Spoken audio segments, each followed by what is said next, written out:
Hello everyone, welcome on my channel. आज के video में हम नर्वस सिस्टम यानी कि तंत्रिका तंत्र को स्टार्ट करेंगे और नर्वस सिस्टम को हम दो वीडियो में कवर करेंगे। तो ये जो है पहला वीडियो है और इससे रिलेटेड जो पीडीएफ होगा वो मैं डिस्क्रिप्शन में डाल दूंगा, आप वहाँ से डाउनलोड कर लीजिएगा। तो हमारे शरीर में जो है काफ़ी सारे कार्य जो हैं यानी काफ़ी सारे वर्क जो है वो होते हैं, जैसे कि बुद्धि, इंटेलिजेंस। आप जब कुछ सीखते हैं, लर्निंग जब करते हैं, आपकी मेमोरी, आपकी स्मृति, आपकी जो मूवमेंट होती है बॉडी की, और इसके अलावा जो है जैसे आपका दिल जो है, आपका हार्ट, वो धड़कता रहता है। आप जो सांस लेते हैं यानी जो आप रिस्पायरेशन करते हैं, ये सब जो है बुनियादी शारीरिक कार्य हैं जो हमारा शरीर जो है इन काम को करता है। और इन सबको कंट्रोल कौन करता है? तो इन सबको कंट्रोल करता है तंत्रिका तंत्र यानी कि आपका नर्वस सिस्टम। तो नर्वस सिस्टम जो है, तंत्रिका तंत्र, आपके जो शरीर में नियंत्रण को बनाता है यानी कंट्रोल करता है। आपके शरीर की जितनी भी एक्टिविटीज हैं उसको संचालन यानी कि कंडक्शन और समन्वय यानी कि कोऑर्डिनेशन का कार्य करता है। हमारे शरीर में जितनी भी चीज़ें हो रही हैं, जैसे हम सांस ले रहे हैं, हमारा दिल धड़क रहा है, हम जो है यूरिन पास कर रहे हैं, हम सोच रहे हैं, हमारा इंटेलिजेंस, हम कुछ सीख रहे हैं, हमारा मेमोरी, जो चीज़ें हम याद रख रहे हैं, जो हम गति कर रहे हैं, मूवमेंट कर रहे हैं, इन सबको जो है नर्वस सिस्टम कंट्रोल करता है। और हमारा नर्वस सिस्टम जो है वो तीन चीज़ों से बना हुआ है। किस किस से? तो एक इसमें ब्रेन आता है, और दूसरा आपका स्पाइनल कोड, और तीसरा जो है नर्व्स होते हैं यानी कि तंत्रिका कोशिकाएं होती हैं, जिसे हम न्यूरॉन्स भी कहते हैं। और ये जो न्यूरॉन्स है ये शरीर के विभिन्न भागों तक संदेश पहुंचाने के लिए जिम्मेवार है। आपका शरीर कैसे काम करेगा, ये संदेश कहाँ से आता है? तो ये माइंड से आता है। जैसे आप अपने हाथ को हिला रहे हैं तो आपका माइंड जो है वो आपके हाथ को इंस्ट्रक्शन देता है कि आप अपने हाथ को हिलाइए। और ये संदेश जो है हाथों तक कैसे पहुंचता है? तो ये संदेश न्यूरॉन्स के द्वारा पहुंचता है। और ये जो तंत्रिका कोशिकाएं हैं यानी ये जो न्यूरॉन्स हैं, ये शरीर के लगभग हर भाग को मस्तिष्क से यानी कि ब्रेन से एवं मेरुदंड यानी कि स्पाइनल कोड से जोड़कर उनमें आपसी संपर्क जो है बनाए रखता है। आगे बढ़ते हैं हम। अब हम देखते हैं कि तंत्रिका जो कोशिकाएं होती हैं, जो न्यूरॉन्स होता है, वो कितने तरह के होते हैं। तो न्यूरॉन्स जो हैं वो दो तरह के होते हैं। एक का काम होता है कि आपके ऑर्गन से यानी कि आपके अंग से कोई भी मैसेज को कहाँ पहुँचाना? आपके दिमाग तक पहुँचाना, आपके ब्रेन तक पहुँचाना। तो उसे हम एफरेंट नर्व कहते हैं यानी अभिवाही कोशिकाएं कहते हैं। इनका काम होता है कि आपके ऑर्गन से, आपके अंग से जो है मैसेज ये स्पाइनल कॉर्ड के थ्रू आपके ब्रेन तक पहुंचाते हैं। और दूसरा होता है इफरेंट नर्व। इफरेंट नर्व मतलब अपवाही कोशिकाएं। तो इनका काम क्या है? तो ये जो है ब्रेन से मैसेज को लेते हैं और स्पाइनल कॉर्ड के थ्रू जो है आपके ऑर्गन्स तक ये मैसेज पहुंचाते हैं। तो इन्हें जो है हम इफरेंट नर्व कहते हैं, अपवाही कोशिकाएं कहते हैं। जैसे एग्जाम्पल से समझिए कि आपने जो है किसी गर्म चीज को छुआ, ठीक? तो जैसे ही आपने गर्म चीज को छुआ तो ये मैसेज जो है एफरेंट नर्व, ये एफरेंट नर्व मतलब अभिवाही कोशिकाएं के थ्रू जो है आपके स्पाइनल कोड होते हुए आपके दिमाग को जाएगी कि आपने जो है एक गर्म चीज को छुआ है। उसके बाद तुरंत जो है आपका दिमाग एक्टिव होगा और ये क्या करेगा कि ये इफरेंट नर्व यानी कि अपवाही कोशिकाएं से एक संदेश भेजेगा। कहाँ पे? स्पाइनल कोड के थ्रू आपके हाथ को कि भैया यहाँ पे गर्म है, ये चीज़ गर्म है, अपना हाथ हटा लो। तो आप जो है तुरंत अपना हाथ वहाँ से हटा लेते हैं। और इसी को जो है हम रिफ्लेक्स एक्शन भी कहते हैं। रिफ्लेक्स एक्शन, जैसे ही आपने गर्म चीज को छूते हैं आप तो अपना हाथ थक से हटा लेते हैं। तो आप हटाते कैसे हैं कि उतनी ही देर में क्या होता है कि आपके एफरेंट नर्व यानी अपवाही कोशिकाएं से ब्रेन तक मैसेज जाता है कि भैया चीज जो है गर्म है। और ब्रेन जो है इफरेंट नर्व से अपवाही कोशिकाएं से स्पाइनल कोड के थ्रू आपके उंगली तक ये मैसेज भेजता है कि भैया ये चीज गर्म है, इसको मत छुओ। ठीक? तो आप अपना हाथ हटा लेते हैं। तो इस पूरे प्रक्रिया को हम क्या कहते हैं? Reflex action. और इसमें दो न्यूरॉन्स काम करते हैं, एक एफरेंट नर्व हो गया और दूसरा इफरेंट नर्व हो गया। तो होप आपको चीज़ें समझ में आ गई होंगी। आगे बढ़ते हैं हम। अब हम देखते हैं तंत्रिका तंत्र यानी कि नर्वस सिस्टम के कितने प्रकार होते हैं। तो नर्वस सिस्टम के तीन प्रकार होते हैं। एक है सेंट्रल नर्वस सिस्टम, जिसे हम केंद्रीय तंत्रिका तंत्र कहते हैं। दूसरा है आपका पेरिफेरल नर्वस सिस्टम, जिसे हम परिधीय तंत्रिका तंत्र कहते हैं। और तीसरा है आपका ऑटोनोमस नर्वस सिस्टम, जिसे हम स्वायत्त तंत्रिका तंत्र कहते हैं। तो इन सबको जो है हम डिटेल में इस वीडियो में कवर करेंगे। तो पहले हम सेंट्रल नर्वस सिस्टम के बारे में पढ़ते हैं, यानी केंद्रीय तंत्रिका तंत्र के बारे में। तो केंद्रीय तंत्रिका तंत्र में दो चीज़ें होती हैं। कौन कौन से? एक होता है आपका ब्रेन और दूसरा होता है स्पाइनल कॉर्ड, यानी कि आपका मस्तिष्क और आपका मेरुदंड। ये दोनों मिलके सेंट्रल नर्वस सिस्टम बनाते हैं। और सेंट्रल इसका नाम क्यों रखा गया है? तो देखिए, ये ब्रेन है आपका और ये आपका स्पाइनल कॉर्ड है, यानी कि मेरुदंड है। ये क्या है? शरीर के बीचों बीच है कि नहीं? इसीलिए इसे सेंट्रल नर्वस सिस्टम कहा गया है। तो पहले जो है हम ब्रेन और स्पाइनल कॉर्ड के बारे में डिटेल में पढ़ लेते हैं, सेंट्रल नर्वस सिस्टम के बारे में। फिर हम पेरिफेरल नर्वस सिस्टम और ऑटोनोमस नर्वस सिस्टम को कवर करेंगे। तो देखिए, सेंट्रल नर्वस सिस्टम यानी कि केंद्रीय तंत्रिका तंत्र। तो केंद्रीय तंत्रिका तंत्र जो है सेंट्रल नर्वस सिस्टम, ये स्वयं की एवं पूरे शरीर की तंत्रिकाओं यानी कि नर्व्स पर नियंत्रण यानी कि कंट्रोल रखता है। कैसे ये पूरे शरीर के तंत्रिकाओं यानी नर्व्स पर कंट्रोल रखता है? तो शरीर में जितने भी नर्व्स होते हैं वो क्या होता है, सब आके स्पाइनल कॉर्ड से मिल जाते हैं। ठीक, जितने भी शरीर के नर्व्स हैं वो सब स्पाइनल कॉर्ड से मिलते हैं या ब्रेन से मिलते हैं। ठीक, और ये जो है स्पाइनल कॉर्ड के थ्रू मैसेज जो है ब्रेन तक पहुंचाते हैं। तो ये क्या करता है? अपना तो करता ही है, पूरे शरीर के जितने भी तंत्रिका है, जितने भी नर्व्स है, उन पे ये नियंत्रण यानी कि कंट्रोल रखता है, क्योंकि इसके थ्रू ही होके आपको जाना है। शरीर के अन्य भागों से कोई भी मैसेज जो है दिमाग तक पहुंचना है तो उसे जो है स्पाइनल कॉर्ड के थ्रू होके जाना है। तो इसलिए जो है ये सेंट्रल नर्वस सिस्टम है, यानी कि केंद्रीय तंत्रिका तंत्र है। उसके बाद सेंट्रल नर्वस सिस्टम मैंने बताया आपको कि दो भागों से मिलकर बना है। कौन कौन सा? मस्तिष्क ब्रेन और मेरुदंड स्पाइनल कॉर्ड। तो देखिए, ब्रेन के बारे में हम पढ़ते हैं पहले, मस्तिष्क के बारे में। तो मस्तिष्क जो है, जो आपका ब्रेन है, एक जटिल अंग है, यानी कि एक कॉम्प्लेक्स ऑर्गन है, जो आपके विचार यानी आपके आइडिया, आपकी स्मृति, आपकी मेमोरी, आपके भावना यानी कि आपका इमोशन, और स्पर्श यानी कि जो हम टच करते हैं कोई चीज़, दृष्टि जो हम देखते हैं, जो हमारा विजन है, श्वास हमारा रिस्पायरेशन, तापमान यानी कि हीट, भूख हंगर, ये सब हमारे शरीर को नियंत्रित करने वाली हर प्रक्रिया को ये नियंत्रित करता है। ये जितने भी चीज़ें हमारे बॉडी में होती है, उन सबको नियंत्रित यानी कि कंट्रोल कौन करता है? तो वो ब्रेन ही करता है। और इंसान के ब्रेन का जो एवरेज वेट है, यानी कि जो औसतन वजन है, वो कितना है? तो 1350 ग्राम होता है, जो हमारे शरीर के वजन का लगभग कितना होता है? 2% होता है। तो ये ध्यान रखिएगा, काफ़ी बार एग्जाम में ये क्वेश्चंस पूछा गया है वेट के बारे में, वजन के बारे में दिमाग का। तो ये 1350 ग्राम के आसपास होता है, और ये हमारे बॉडी वेट का 2% होता है लगभग। ये हमारे शरीर के वजन का 2% होता है, लेकिन ये हमारे पूरे शरीर का लगभग 20% रक्त यानी कि ब्लड और ऑक्सीजन का इस्तेमाल करता है।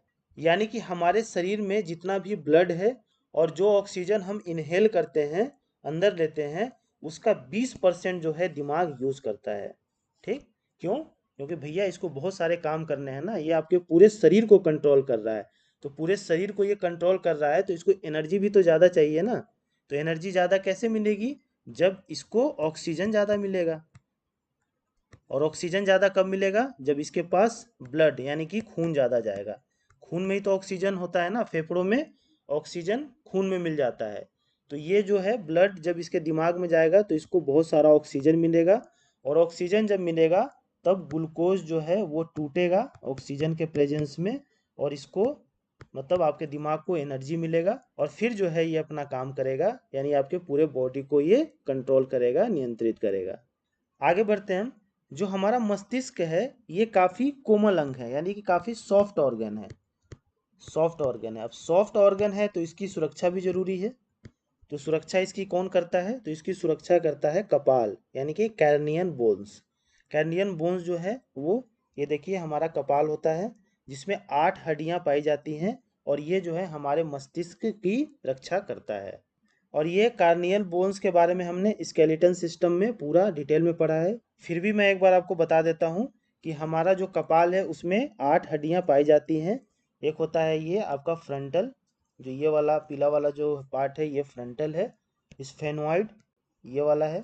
ठीक, उसके बाद है एथमोइड, ये आपके नाक के पास होता है।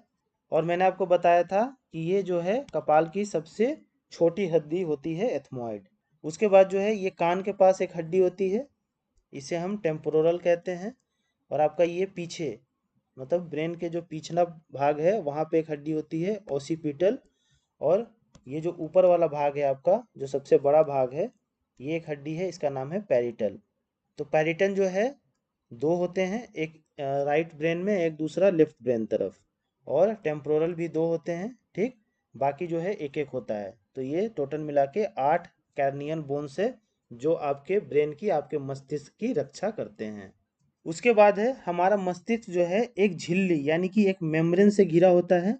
काफ़ी नाजुक ऑर्गन है, तो काफ़ी ज़्यादा प्रोटेक्शन भी इसको दिया गया है। तो पहले हड्डी तो कर ही रहा है, उसके अलावा एक झिल्ली, एक मेम्ब्रेन होती है। और उस झिल्ली को यानी उस मेम्ब्रेन को हम मेनिंजेस कहते हैं। और इसमें जो है 3 परत पाई जाती है। मेनिंजेस में कितने परत होते हैं? 3 परत होता है। और ये 3 परत कौन कौन सी है? तो एक है आपका ड्यूरा मैटर, दूसरा है आपका आर्किनॉइड, और तीसरा है पाया मैटर। तो ड्यूरा मैटर जो है ये सबसे बाहरी परत यानी कि ये आउटर लेयर होती है, जो कि कपाल हड्डी यानी कैर्नियन बोन से जुड़ी होती है। यानी कि सबसे ऊपर वाला ये परत है, बाहरी परत है। और ये जो है कपाल हड्डी यानी कैर्नियन बोन से जुड़ा होता है, और इसे हम ड्यूरा मैटर कहते हैं। जैसे इस पिक्चर में देखिए, ये जो है ये वाला, ये क्या है आपका? ड्यूरा मैटर है। उसके अंदर जो है आर्किनॉइड है, और उसके भी अंदर जो है ये पाया मैटर है। तो दूसरा आपका है आर्किनॉइड।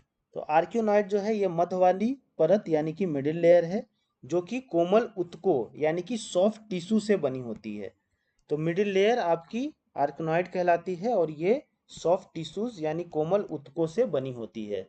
और उसके बाद है आपका पाया मैटर। तो पाया मैटर जो है सबसे भीतरी परत होती है यानी कि इनर लेयर होती है, जो कि मस्तिष्क की सतह से लिपटी होती है। सबसे अंदर का लेयर जो है ये क्या होता है? ये है आपका पाया मैटर। और ये जो है मस्तिष्क यानी ब्रेन की सतह से लिपटी होती है। तो होप आपको ये समझ में आ गया होगा। Outer layer dura mater, middle वाला आर्किनॉइड, और इनर वाला पाया मैटर। आगे बढ़ते हैं हम। अब हम देखते हैं कि जो मेनिंजेस परत हमने पढ़ा, 3 लेयर की जो परत होती है, और हमारे मस्तिष्क यानी हमारे ब्रेन के बीच में एक फ्लूइड यानी कि एक तरल पदार्थ होता है, और उसे जो है हम सेरेब्रो स्पाइनल तरल यानी कि सेरेब्रो स्पाइनल फ्लूइड कहते हैं। और इसका काम क्या होता है सेरेब्रो स्पाइनल फ्लूइड का? तो ये आपके मस्तिष्क को, ब्रेन को बाहरी आघात यानी कि आउटर इंजरी से सुरक्षा प्रदान करता है। यानी कि जब बाहरी आघात यानी कि आउटर इंजरी होती है, तो ये क्या करता है? एज ए शॉक एब्जॉर्बर जो है काम करता है, और आपके ब्रेन को जो है ये बचाता है इन आघात से, बाहरी आघात से। उसके बाद देखिए मेनिंजेस परत जो है, उसमें रोगाणुओं का अगर हमला हो जाता है तो इनमें जो है सूजन आ जाती है, और जिसके कारण मेनिंजाइटिस नामक एक बीमारी हो जाती है।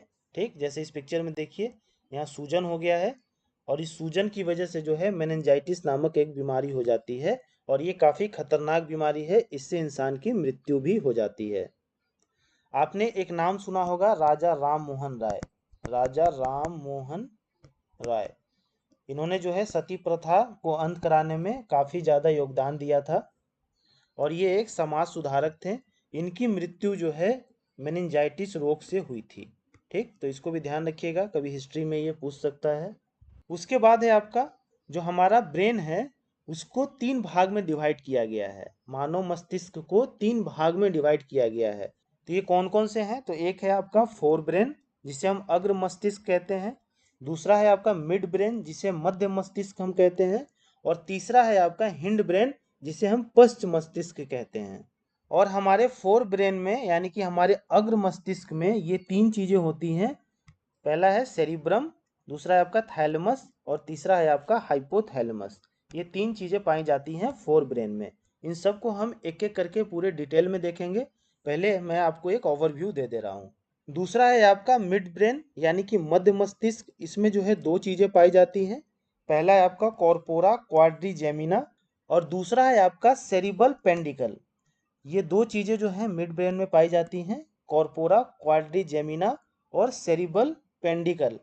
इन सबको भी हम डिटेल में देखेंगे आगे। उसके बाद है आपका हिंड ब्रेन, पश्च मस्तिष्क में जो है 3 चीज़ें पाई जाती है, सेरिबेलम, पोन्स वैरोली और मेडुला ओब्लोंगाटा। ये 3 चीज़ें जो हैं आपके हिंड ब्रेन में यानी कि पश्च मस्तिष्क में पाई जाती हैं। देखिए फोर ब्रेन का पार्ट जो है ये पार्ट जो है ये आपका फोर ब्रेन है, ठीक। उसके बाद जो है मिड ब्रेन, ये पार्ट जो है आपका क्या है, मिड ब्रेन है। और आपका हिंड ब्रेन पश्च मस्तिष्क जो है, ये पीछे वाला भाग जो है आपका, ये क्या है, हिंड ब्रेन है। तो आगे बढ़ते हैं हम, और अब हम फोर ब्रेन में जो है सेरिब्रम, इसके बारे में पढ़ते हैं। तो सेरिब्रम को जो है प्रम मस्तिष्क भी कहा जाता है। और ये जो है सेरिब्रम, ये मस्तिष्क का यानी कि ब्रेन का सबसे बड़ा भाग होता है, जो मानव शरीर की विभिन्न कार्य क्षमताओं और महत्वपूर्ण प्रणालियों के लिए जिम्मेवार है। और ये जो है पूरे मस्तिष्क का लगभग 2/3 हिस्सा होता है। जितना मस्तिष्क है, हमारा ब्रेन है, उसका 2/3 हिस्सा जो है, यानी अगर 3 भाग है मस्तिष्क का, तो उसका 2 भाग जो है ये सेरिब्रम ही होता है। यानी ये सबसे बड़ा जो है वो हिस्सा होता है हमारे ब्रेन का। उसके बाद जो है सेरिब्रम को 2 भागों में बांटा गया है, जिसे एक को हम दाहिना गोलार्ध कहते हैं और दूसरा को बायां गोलार्ध कहते हैं।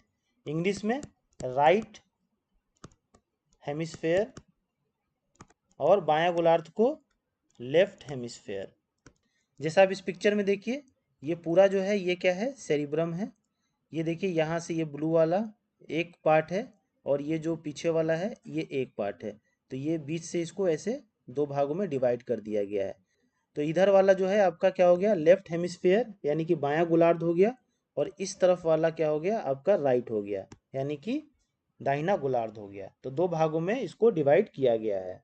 और यह जो है मस्तिष्क का सबसे विकसित भाग होता है, यानी कि सबसे ज़्यादा डेवलप पार्ट अगर पूछा जाए ब्रेन का, तो वो कौन है, सेरिब्रम ही है। काफ़ी इंपॉर्टेंट है, एग्जाम में क्वेश्चन यहाँ से बन सकता है। उसके बाद जो है यह आपकी बुद्धिमत्ता, स्मृति, इच्छा शक्ति, स्वैच्छिक काम, जैसे आपके इच्छा के अनुसार जो आप काम करते हैं, आपकी वाणी, आपका जो वॉइस है, चिंतन, जो आप चिंता करते हैं यानी जो आप सोचते हैं, ये सब का केंद्र है कौन, सेरिब्रम, यानी सबका सेंटर है। इंग्लिश में देख लीजिए, बुद्धिमत्ता को इंटेलिजेंस कहते हैं, स्मृति को मेमोरी, इच्छा शक्ति को विल पावर, और आपका स्वैच्छिक काम को वॉलेंटियरी, जो मूवमेंट आप करते हैं, वाणी यानी आपका स्पीच, और चिंतन यानी कि आपकी थिंकिंग, इन सब का जो है ये सेंटर है, यानी सबका ये केंद्र है। यहीं से जो है ये सारी चीज़ें कंट्रोल होती है। तो काफ़ी इम्पोर्टेंट पार्ट है आपका ये सेरिब्रम। उसके बाद है आपका थैलमस। थैलमस जो है एक ग्लैंड भी होता है, एक ग्रंथि भी होती है। तो मेरे प्लेलिस्ट में जो है मैंने ग्लैंड्स पे 4 वीडियोस बनाए हैं। 4 पार्ट में मैंने ग्लैंड्स को कवर किया है, ग्रंथियों को कवर किया है। तो अगर आपने वो वीडियोस नहीं देखे हैं तो आप मेरे प्लेलिस्ट में जाके उनको देख सकते हैं। तो ये जो थैलेमस है, ये क्या है, आपके फोर ब्रेन का एक पार्ट है। और ये जो है स्पर्श करने यानी कि टच, सूंघने एवं स्वाद यानी कि स्मेल एंड टेस्ट लेने में सहायक होता है। यानी जो चीज़ आप स्पर्श करते हैं, जो सूंघते हैं तो जो महक आता है, और जो आप खाते हैं जो आपको स्वाद लगता है, इन सबको कंट्रोल कौन करता है, थैलेमस करता है। उसके बाद जो है यह बाहरी ताप यानी कि आउटर जो हीट है, और जो सर्दी है, कोल्ड है, उसको भी ये नियंत्रित करता है, उनको ये कंट्रोल करता है। यह जो है बाहरी दर्द दो त्वचा से आते हैं, यानी जो स्किन से हमारे पास आते हैं, उन्हें महसूस कराता है। यानी कि जैसे आपको चोट लग जाती है, कोई आपको चींटी काट दिया, आपका शरीर जल गया, या कोई सुई या कांटा चुभा, तो ये सब जो है कहाँ पे हो रहा है, तो ये आपके स्किन पे हो रहा है, आपके त्वचा पे हो रहा है। तो ये जो बाहरी दर्द है, इसे कौन महसूस कराता है, तो इसे जो है ये थैलेमस कराता है। और इस पिक्चर में देखिए, ये जो है थैलेमस का पार्ट है, ठीक। ये है आपका थैलेमस, और ये किसका पार्ट है, फोर ब्रेन का ही पार्ट है। आगे बढ़ते हम। अगला है आपका हाइपोथैलेमस। हाइपोथैलेमस भी जो है आपका फोर ब्रेन का पार्ट है, यानी कि अग्र मस्तिष्क का पार्ट है। और इसका काम क्या है, तो ये शरीर के आंतरिक तापमान, यानी शरीर का जो इंटरनल टेम्परेचर होता है, उसको ये नियंत्रित करता है, उसको ये कंट्रोल करता है। उसके बाद जो है आंतरिक दर्द, यानी कि जो इंटरनल पेन होता है हमारे शरीर के अंदर, उसको ये महसूस करवाता है। जैसे कि पेट में दर्द हो रहा है, सर दर्द कर रहा है, ये सब जो है कौन महसूस कराता है, तो ये हाइपोथैलेमस महसूस कराता है। और थैलेमस क्या कर रहा था, बाहरी दर्द को महसूस कराता है, जो आपके स्किन पे यानी कि जो आपके त्वचा पे होता है। उसके बाद जो है ये संवेदना यानी कि सेंसेशन, और भावना यानी कि फीलिंग्स, जैसे कि प्यार, गुस्सा, घृणा, नफरत, भूख और प्यास का लगना, हंसना, सुख दुख आदि का ये अनुभव कराता है। कौन? हाइपोथैलेमस। इस पिक्चर में देखिए, ये जो है ये वाला पार्ट क्या है आपका? हाइपोथैलेमस है, ठीक। और ये आपका क्या है? फोर ब्रेन का हिस्सा है, मतलब आपके अग्र मस्तिष्क का ये हिस्सा है। तो होप अभी तक जो चीज़ें मैंने आपको बताया है ये आपको समझ में आ गया होगा। अगले वीडियो में हम इसके आगे की चीज़ों को कवर करेंगे और नेक्स्ट वीडियो में हम नर्वस सिस्टम यानी कि तंत्रिका तंत्र को ख़त्म कर देंगे।